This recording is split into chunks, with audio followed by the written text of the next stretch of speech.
Because today's Farmers Day, we're doing something a little bit different. We're featuring a farmer, and she's the woman. We want to know exactly what sparked her interest in the farming space, especially as far as rice production is concerned, and what you and I can learn so that perhaps we might, want to venture into that as well. Talking about Abena Mamle Abedi. She is the founder of Sustainable Agro Limited, and she'll tell us all about her journey. Good morning, Abena. Good morning. How are you? I'm fine. Thank you so much for being with us on Farmers Day, and happy Farmers Day to you. Thank you. And happy Farmers Day to all farmers in Ghana. Tell us a bit about yourself. Okay, so like you said, my name is Abena Mamle Abedi. I founded Sustainable Agro Limited. Basically, we are into rice production, processing, packaging, and then marketing of locally produced rice.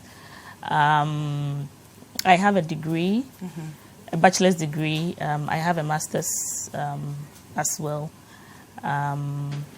Currently, I started from growing the rice myself. But what even sparked your interest in rice? Okay, so when I was in level 400, I put in an application to work for ACDI VOCA, which was an American NGO. They had their office in East Legon. I put in the application that I wanted to go and collect data for them because at the time they were looking for people to go to the field and take data from rice farmers. But I didn't get opportunities, so I moved on to do my national service. And whilst I was doing the national service, they called me and asked me if I was still interested in collecting the data for them. And so I sought for permission for a week.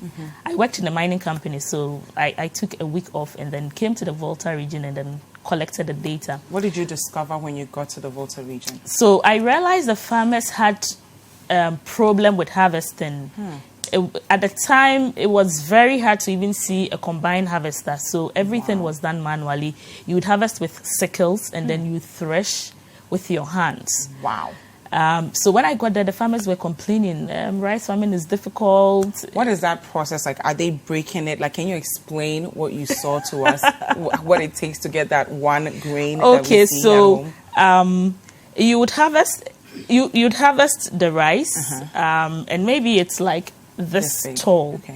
And then you take it, maybe you take like 10 together, and they have a box where human beings would come and hit the straw against the box, and then whilst you are doing that, the grains will just fall off from the stalk.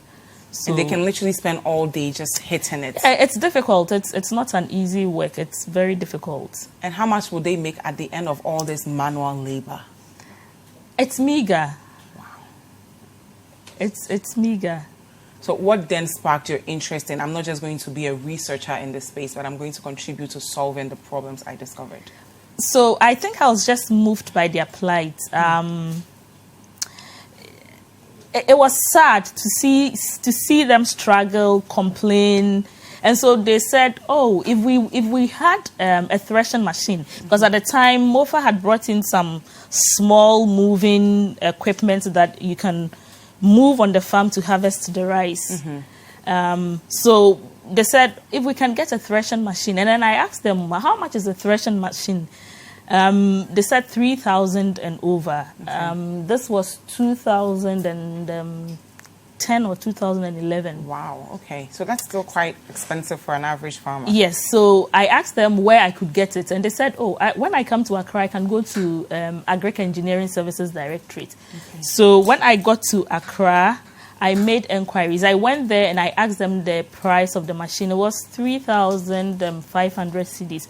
And I asked them if I could pay by installments. And they said no, they did not know me. Wow. And so they won't sell to me if I can't pay for everything. If I can't pay and then take the machine. But you were a student at the time? Or no, I was doing my national service. Were you making enough to just pay over 3,000 cedis at a go? We were paid 300. National service was paying us 202 cedis with some 50 pesos or something. So how were you going to get that? I had saved the money. Wow. And the mining company was adding 100 cedis to it for us. So we had 303.50 or something like that. So, and I had saved my money. I saved most of it. So I had 3,000. I withdrew that and borrowed 500 cedis from my brother. Wow. And then I added to it and then bought the machine and transported it to them. And the agreement was that they should use the machine to work and pay me with paddy rice. Okay. Honestly speaking, at the time that I made that agreement, I did not know where I would even mill the rice. Yes, I had no clue of what I wanted to do with the rice. So at the end of the season, I had so much paddy, I didn't know what to do with it. And then I went to a processing center, and then processed it. Okay. The man had a grading machine, but no processor or aggregator was using the machine at the time. Wow. So I was the first person that started using that machine. Why were they not using it? At the time, it's not like now that local rice you buy and you won't have stones, it's debt-free. It wasn't like that back then.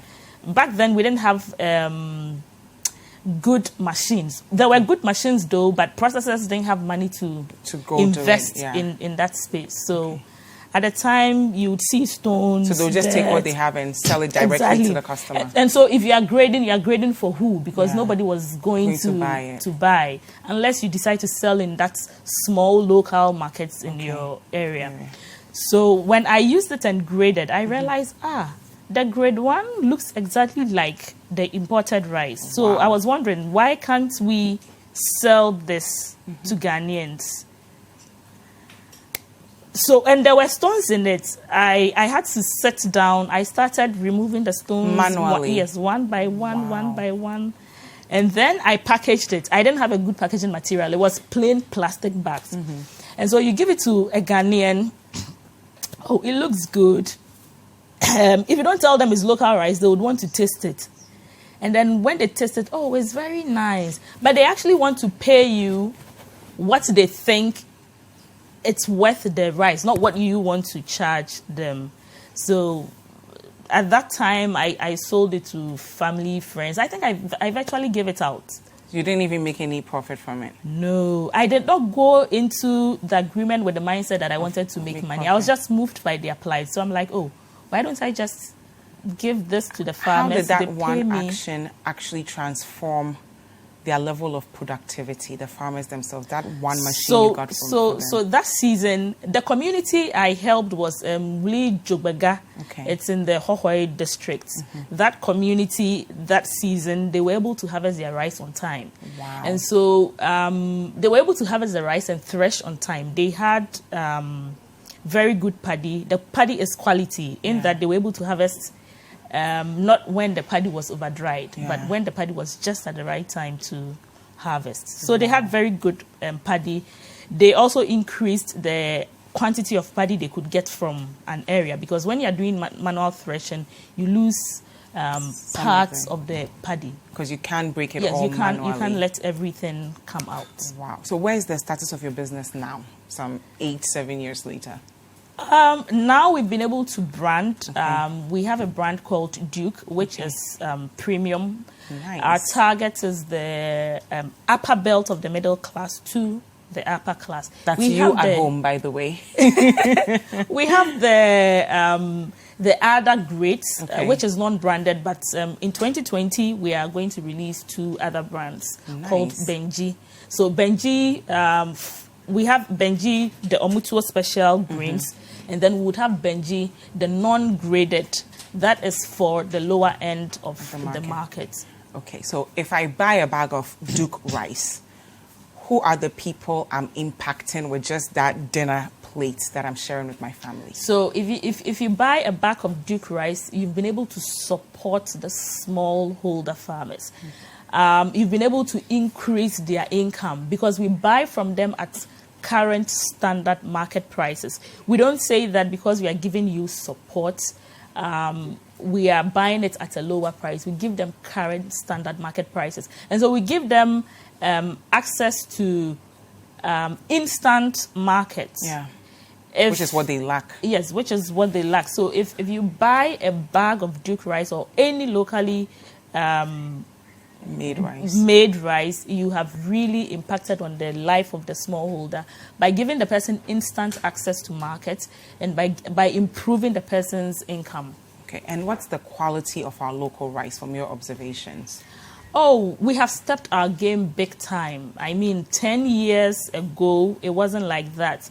Now you can buy a bag of local rice, well-branded local rice, and it's just good to go. All you have to do is to fetch, maybe wash, and then cook it, or fetch and then cook it. Okay. We've stepped up our game. It wasn't like those days that you buy a local rice and it's dirty, it has stones. No. Those days are past and gone. Okay. Now the people, the importers, most of them would contact you and tell you, can you supply me local rice? Mm-hmm. They don't want to sell it as local rice. They want to put it in the imported branded sacks because and of sell the psyche to you. Of because the of the psyche of the consumers. If you go to most of the processing areas, you see people bringing imported sacks, and then they are putting the local rice inside and bringing it to you too.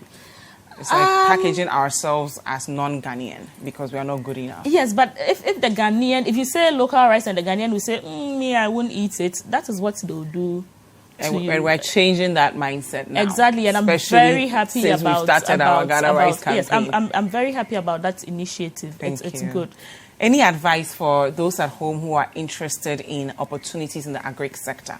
Can you walk us through some of the things we can do as well in the sector?